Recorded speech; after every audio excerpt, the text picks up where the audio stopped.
Welcome, everybody. I'm Andrew Walworth. I'm the Chief Content Officer at RealClear Politics.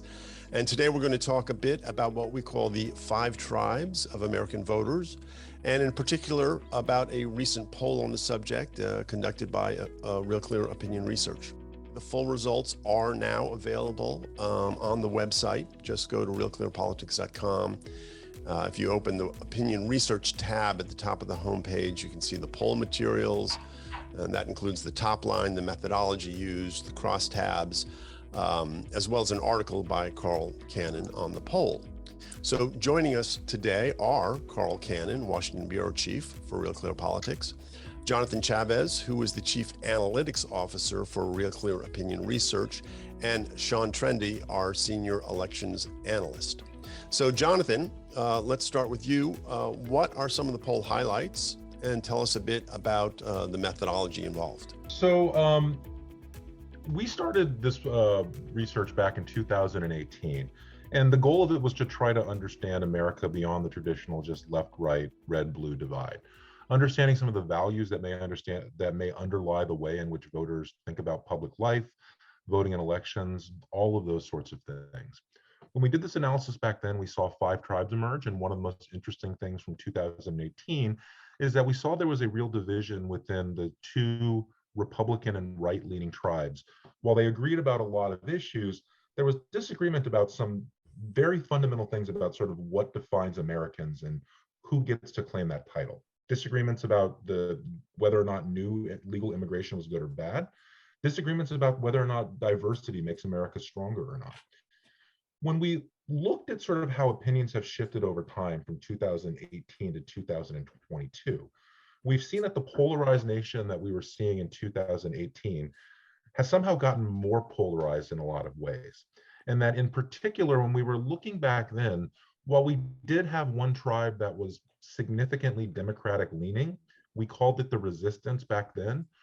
One of the most interesting things that we've seen from this poll is that tribe really has split in 2. And we are seeing the same thing that we saw within the Republican Party and the right-leaning tribes of this fundamental division about what it means to be American, emerging within the 2 left-leaning tribes. And it comes into questions about these sort of issues of whether or not America is the greatest country in the world. We see a group of progressives who don't agree with that statement, as well as don't agree with statements about needing to teach traditional values to traditional American history.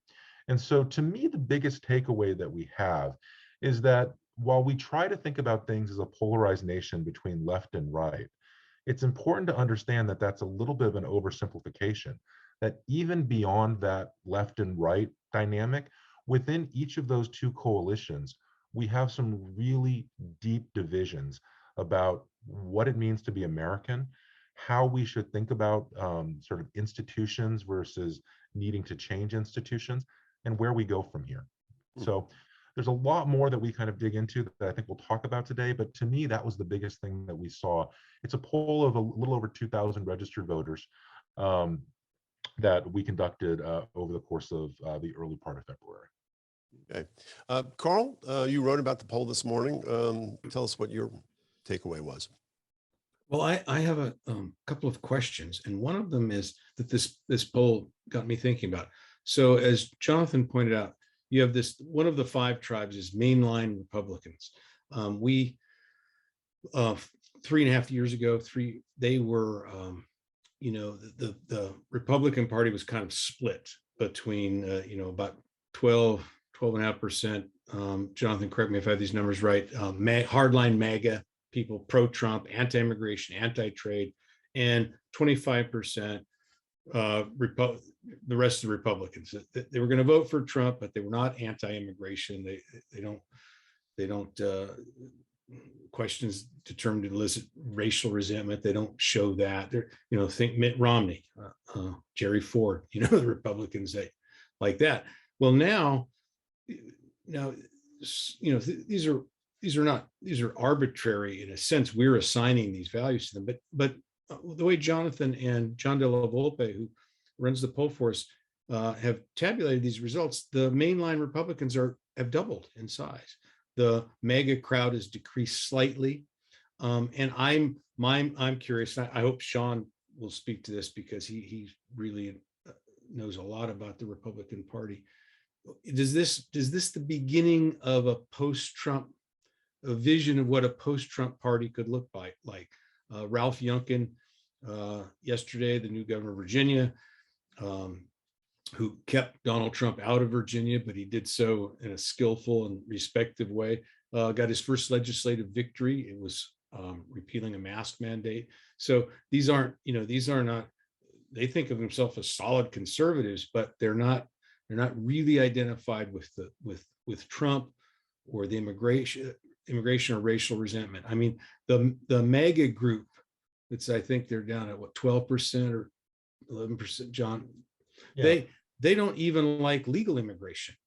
The mainline Republicans are more in favor of legal immigration even than one of the Democratic leaning groups. So this is the interesting thing here. And I know we concentrate, and I do when I write, a lot of our politics is about personality, but David Winston, who was one of the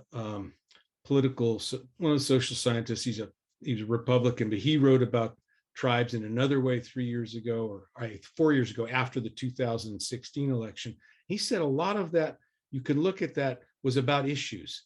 And so I'm wondering if the issues are changing a bit within the Republican Party. And the other thing I wanted to mention, and we can talk about, is the resistance. We're now calling them woke Democrats. Identity politics is key to their identity. And one result just startled me. Is a series of questions. Is there better countries than the United States? And 71% of the woke Democrats said yes. It's way more than any other. It's more than twice any other group. The next was 30%. So they're younger. They don't like capitalism either. They've got, they've got real questions, fundamental questions. This group of woke Democrats doesn't think that cancel culture is particularly a problem. They don't. If we asked the question, Jonathan can't give you the exact wording, but it was something, should American values and traditional American history be taught in schools? No, they don't think that. So this is a fissure within the Democratic Party that I thought, well, I write, it kind of mirrors what the Republicans went through when Donald Trump came on the scene. So those are the two things that were most interesting to me, but there's a lot more we can talk about. I think I'll leave it there though, Andy. Great. Get the conversation going. Yeah. So Sean, let's get you in here. First of all, respond to what Carl said, but frame this also in terms of the midterms. I think that's what a lot of people would be interested in. Does anything we learn in the poll sort of have bearing on what you think may happen in the midterms? Yeah, so we have seen some polling from other sources suggesting that that Donald Trump's grip on the Republican Party may be loosening a bit, that more Republicans are open to a different nominee in 2016. At the same time, I feel like we've said that, 532,627 times now since, late 2015. It's like the ongoing joke, like the walls are closing in around Trump. Well, so anyway, I don't know. I'll kind of, once we actually get into the heat of campaign season, we'll have a better idea. But at the same, I think to a certain degree that might be wishful thinking. That Donald Trump's hold on the Republicans is growing. They might be increasingly willing to look somewhere else, but once he actually gets in and starts running, assuming he does, I think it's going to be a different story. As far as the midterms go, I think the big story here is just that Americans are in a remarkably foul mood. If you compare the survey response that people gave in March of 2021 to the survey response that people are giving today in March of 2021, 62% of Americans satisfied in the way that we're providing 1.9 trillion in COVID relief. Today, that's down to 46%. We have increased doubt about, the government's ability to expand health insurance coverage. There's increasing frustration about how well the government is addressing systemic racism in U.S. institutions, about the tax code, about fostering the spirit of unity that Biden promised in his initial address. All these things are going down. And I think part of where that frustration is coming from, and this gets back to the split in the Democratic Party that we're seeing emerge, is that a lot of people, thought that it was overpromising. But, there was a lot of talk about the New Deal 2.0 coming out of this Biden administration. And, very little has happened. And I think that is causing some real frustration in certain places in the Democratic Party that expected stuff to get done. Now, I think it was kind of fanciful in a 50-50 Senate with Joe Manchin as the pivot vote to really expect that. But it's what was promised, and it's what people came to expect. So, yeah, I think all this does filter into the midterm elections, and it's why, unless there is something that creates a major course correction, we're probably headed towards something pretty disastrous for Democrats. Jonathan, what do you think? Yeah, look, I think there's a couple of sort of key points that emerge within there. So one of them is this question of why that mainstream Republican segment has expanded, and what are the views of folks who before may have had a little bit more nuance and been more in sort of a swing category, but are maybe identifying a little bit more with Republicans. There's two key value questions that we ask that we always find very useful in understanding people's views, which is one, this question of people have become overly sensitive, right? We find that to be a very strong predictor of sort of a lot of other things. And so when we ask that question, those two right-leaning segments on a 1 to 7 scale, we're seeing, average scores of like 6 to 6.4 on that sort of question, with the sort of two left-leaning segments and sort of the swing segment much lower on that. The other is this question of cancel culture is changing America for the worst, and we see strong levels of agreement within both of those Republican-leaning segments, less levels of agreement within those Democratic-leaning segments. One of the things that we do in the survey as well is we test a series of images, and we ask people whether or not they speak about what's right about America, what's wrong about America. There's some interesting things in there, but just sort of on a very basic level that I think speaks to some of the stuff that Sean was saying, is we test an image of Donald Trump and an image of Joe Biden. And when we look at this mainstream Republican versus that MAGA segment, we see 64% giving it a 6 or 7 of saying that like Donald Trump is what's right about America. That mainstream GOP, we still see that at 46% on a 6 or 7 scale. So there's a gap there. There's a difference there. But as Sean said, even within sort of that more mainstream side of things, it's not as if there's a rejection of Donald Trump. It's just that it may not be as sort of a strong of a sense of loyalty there and could come home there. When we look at those two Democratic-leaning segments, right, that mainstream institutionalist Democrats, we see 65% of them saying a picture of Joe Biden represents what's right about America. These woke Democrats, we only see 31% of them saying Joe Biden on a 6 or a 7 is what's right about America. So they're progressive. They're voting for Democrats on a lot of these things, but they're much more likely to, and if you could put this picture up, John, we showed a picture of an all-gender restroom sign as sort of speaking about what's right about America, what's wrong about America. This is something that both of the Republican-leaning segments strongly sort of say what's wrong about America. MAGA, it's 80% saying this is what's wrong about America, 1 to 2 on a 7-point scale, 68% for that sort of mainline Republican segment. Within those Democrats, we see 63% of that woke Democratic segment saying this is what's right about America. It's only 38% of the other segment we see there. Sean, I'll ask you this. Someone wanted to know, for the midterms specifically, is there any history that would indicate that polling results generated at this point in the election cycle lead to a specific specific outcome? I'm sorry. Sort of. I generally speaking, Well, there's two things. First, the president's job approval almost never improves over the course of a midterm cycle from this point out on.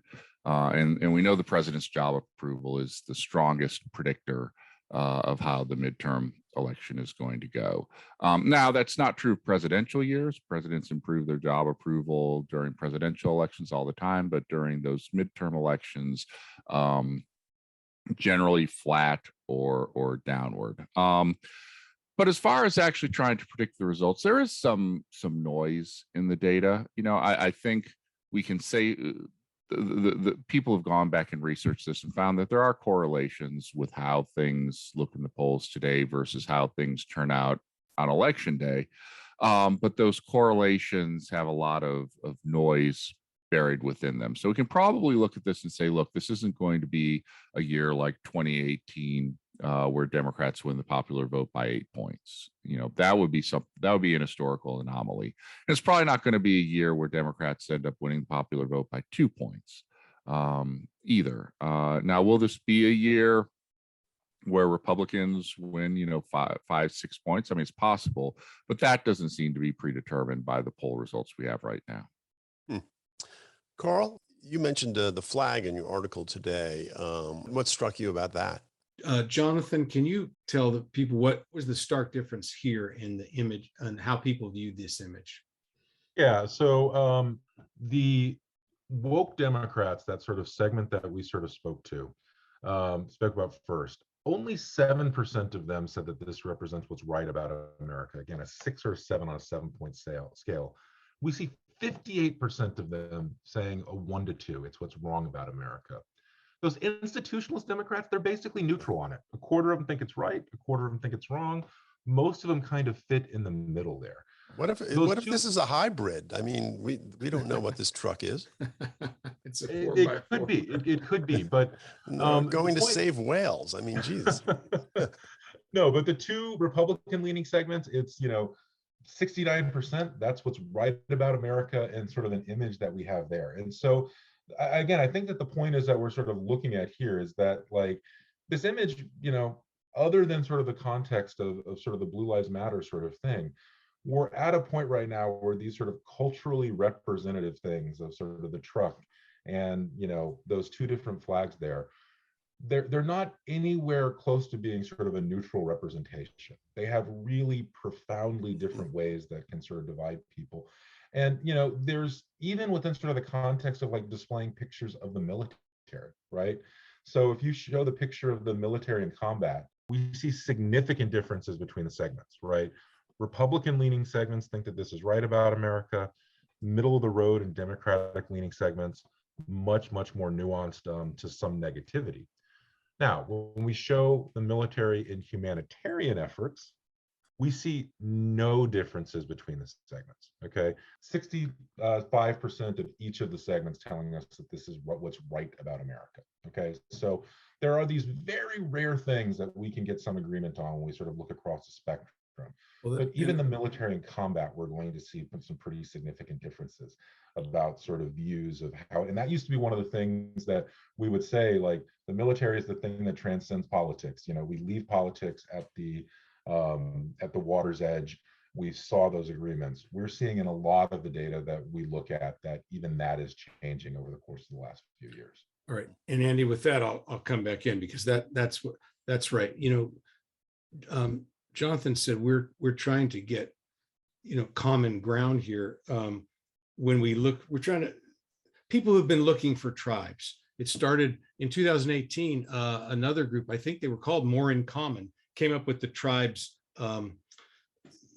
conceit as simultaneously as we did, or they were working. We didn't know they were doing it. We actually came out. The report and ours came out the same day. But people who look and dissect the electorate this way are usually looking for some common ground. The working thesis was that we have more common ground than we know. Mo Fiorina at Stanford has been doing work on this for decades. And Democrats like James Carville would tell Democrats like Bill Clinton that this was true. In the election that Bill Clinton won, he'd say, it's the economy, stupid. That was a sign on James Carville's desk in the Clinton headquarters. Well, if you were doing this today, I think you would say it's the culture, stupid, because what we're seeing here as we look for these common elements, we're seeing that there are things we don't have in common, and at a time of historic inflation, the last time it was this bad was 40 years ago. These are still now the dividing lines we're finding, and it's not really what we hope to find, but it's what a lot of people have found. Pew has done studies on this. This group, More in Common, interviewed 8,000 people, and we've now done 2 of these 5 tribe surveys. So that's this is not, you wouldn't have thought, and I wrote about this at the beginning of my story, you wouldn't have thought we've gotten more polarized, but we're not getting any less polarized, and culture are not, and these cultural issues are more difficult to find compromise on than, should the top marginal tax rate be 40% or 33%? There's a number between 33 and 40. It's hard to split the baby when it comes to issues like these school issues and some of these transgender issues, the things we're fighting over. That's why that image of the military, not the military, but the military doing humanitarian aid, that's like the sweet spot. And so it seems to me successful politicians, especially those who want to bring us together instead of just win an election, will look for more of those kinds of images and more of those kinds of ways to talk about American public life. Right. Well, Sean, we have another question. I'm going to go to you with this one because it's kind of on the nose, but it says, what do the polling results suggest for a Republican incumbent? This may be coming from someone who has to make this choice. We don't know. Does any of this inform us as to what the right path would be for someone who's running for office and has to decide between, going full MAGA or not? Donald Trump is still very popular within the Republican Party. The Republicans might be increasingly open to looking to an alternative to him, but they generally speaking like him. And so if you're a Republican incumbent, it's a very, very tough choice to make if you're planning on opposing him. I think that's part of why the GOP is having some trouble with recruiting, in states like New Hampshire, Colorado, places where they have viable Republican candidates who they would love to get in. But, Sununu and Hogan and Gardner, are facing this choice. Like, to get elected in those states, they have to be willing to cross Donald Trump. And if they cross Donald Trump, Trump doesn't care whether they win or lose. He's going to come in and carpet bomb them. So it really puts the Republican Party in kind of, especially these candidates that want to run in these purple to purplish blue districts and what's shaping up to be a very good Republican year. It really puts them in a little bit of a bind because they can either do the types of things they probably need to do to win the general, but if they do that, they might sacrifice the things they need to do to win the primary.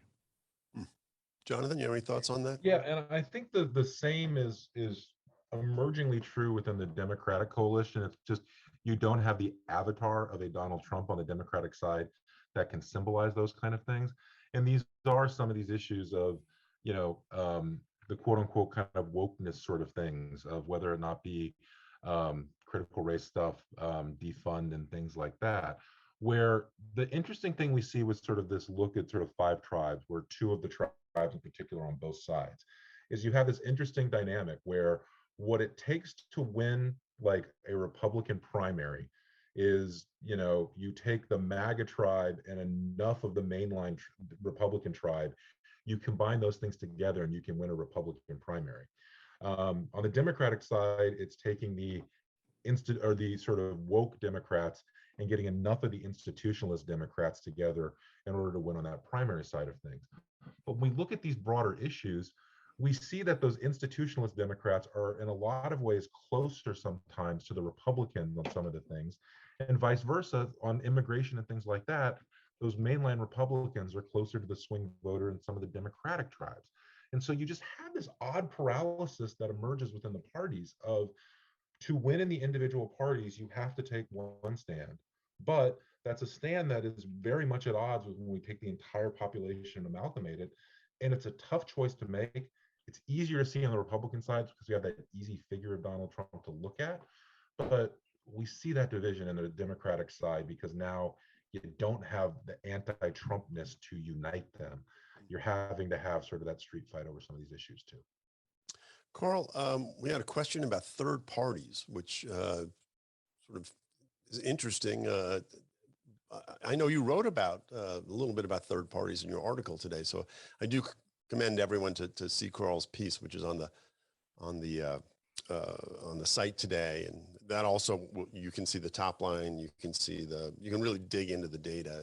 It's quite interesting what you can do there. But Carl, what about third parties? And the parties in general? I mean, with these 5 tribes, does it show that these divisions within these sort of traditional coalitions might be breaking up? Is there an opportunity there, or are we stuck with 2 parties forever? A political scientist, which Sean is, will tell you. I've lost so many debates on this. I can't tell you why we can't get a third party.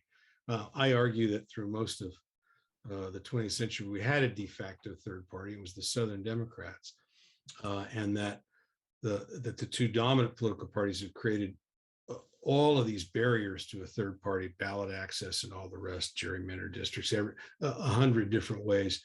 But there does seem to be, an opening there, and maybe it's a strong independent movement, maybe it's a third party, but 40% of Americans decline to state who they are. And again, there's liberal social scientists who tell you, well, okay, but these people, they're really Democrats, Republicans, because that's how they vote. Well, they vote that way, I submit, because that's what the choice they're given. But you look at this, one of these groups, we have the institutional Democrats, and Jonathan Chavez and John Della Volpe asked everybody a question. Do you wish there should be a third party? This group, 2/3 of this group we call institutionalist Democrats are open to the idea of another political party. Now, in the woke crowd, there was a high component there too, but I think some of those people are thinking Democratic Socialist is the third party they have in mind, not a party in the middle. But the time seems right. If you have a Democratic Party being pulled by an young activist base that sees the American flag and gets irritated, and you have a Republican Party still under the thought of Donald Trump, it seems to me that this would be the time that you'd have a third party, the common sense party, the raging moderates, whatever you want to call them. And this data, I think, shows that there'd be a lot of Americans would be receptive to that. It doesn't. I'm not minimizing all the barriers that there are. I can see Sean's going to tell me that why. But I know I'm waiting that for the dissenting view from Sean. Yeah. I know that their barriers are there, but I also think that there's an unmet need that this duopoly is in danger of being exposed for not meeting. Sean? Oh, you're totally minimizing the barriers. No, I'm not. No, look, I think the political science answer that you would hear is the Duverger's law answer, that when you look around the world, if you want to have a multi-party system, you need to change things from a first past the post system to a proportional representation system. I think you're right that we do have a multi-party system in America that exists within the 2 parties, and that is something that's probably always been true. That the 2 parties have always been diverse coalitions of the type you would see in multi-party systems. But at the end of the day, the big problem you have in a system where the person who wins one more vote than everyone else gets 100% of the seat, is that it's easy to see a vote for a third party is throwing your vote away. In a way that you don't see in proportional representation systems like European parliaments. Those systems have their own problems, but I think it's very, very difficult to get a third party off the ground. It's a reason why we haven't really had third parties in America, over the past 150 years. Well, Jonathan, I promised people that we would wrap up at 11:30. We've gone a little long, but give us just a last thought here. In particular, again, just because we are Real Clear Politics and we sort of want to be where the rubber meets the road. What about the midterms here? I mean, when you look at these results, what's sort of the top line, one or two things you take away that you're going to be looking for in the midterms? I think as we look specifically at the midterms, again, cultural stuff matters, the tribe stuff matters, but the movement that we're seeing, as Sean sort of mentioned from some of the stuff from last year, look, if inflation is still where it is 6 months from now, and then we sort of ask a question about this, about confidence of the Biden administration getting inflation under control. If it's still where it is right now, there's just very little path that you can see to Democrats sort of turning around some of the numbers that they need. And so I think that, all of this stuff is interesting in a midterm electoral context. And, if inflation turns around in that time, we'll get into some of these sort of nuances. But at the end of the day, that's what's going to matter. And that's where, particularly some of the sort of swing voters, particularly some of these institutional Democrats who might be a little bit softer, that is one of the things that I just think as we kind of look to the politics, it's the just elephant and gorilla in the room, whatever you want to call it. Well, we'll leave it there. As I said at the beginning, you can read Carl's article on the poll, as well as you can see the top line results and other analysis at RealClearPolitics.com. And you can find the poll there, as well as all the other polls we've done over the last couple of years. Really interesting stuff. So I want to thank Carl Cannon, Sean Trende, and Jonathan Chavez. We have a podcast that runs on Tuesdays, Thursdays, and Fridays. You can find that on the site as well, and that's on Apple and all the usual platforms. Tomorrow, we're going to be doing a podcast with A.B. Stoddard and Tom Bevan. We're going to talk, and Carl will be there. We're going to talk more about this poll as well as the interesting things that happened this week. So I hope you'll join us for that. So thank you all. Thank Aaron Waters and Liz Martin, who organized today's conference, John Sorensen, who produced it. And most of all, thank you all for joining us. We'll leave it there. Until next time, for Real Clear Politics and for Real Clear Opinion Research, I'm Andrew Walworth. See you soon. Thanks.